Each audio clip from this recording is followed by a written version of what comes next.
Pag sinabing Pampanga, unang pumapasok sa isip ng marami sa atin ang masasarap na pagkain, kung kaya't binansagan itong culinary capital ng bansa. Kaya naman ang pumutok ang suwestyon ng Department of Trade and Industry na standardize o magkaroon ng baseline sa mga pangunahing sangkap ng adobo, sisig at iba pang pagkaing Pinoy, tila hindi ito kinagat ng marami sa mga Kapampangan. Ayon sa Kapampangan historian na si Roby Tantingco, Director ng Center for Kapampangan Studies sa Holy Angel University, sa usapin ng promosyon ng cultural expression pagdating sa pagkain, hindi dapat nalilimitahan ang bawat magluluto.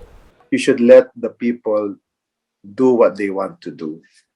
Yun ang basic. Kailangan pabayaan silang mag-express. Kasi kapag umpisa pa lang, inaano mo na sila, ang dami mo ng batas na sinasabi sa kanila, ang dami ng do's and don'ts, ang dami ng bawal. Then, hindi magiging free at saka creative.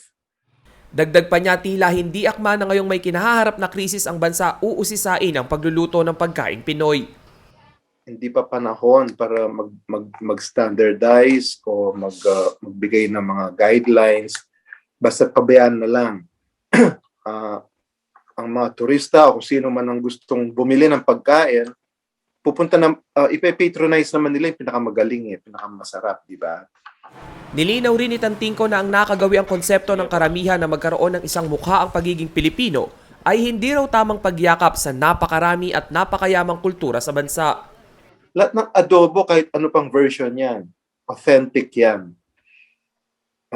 Ang ayoko lang yung may tendency kasi ang ibang tao na i-Philippinize o nationalize lahat. Kailangan iisa lang ang national language natin.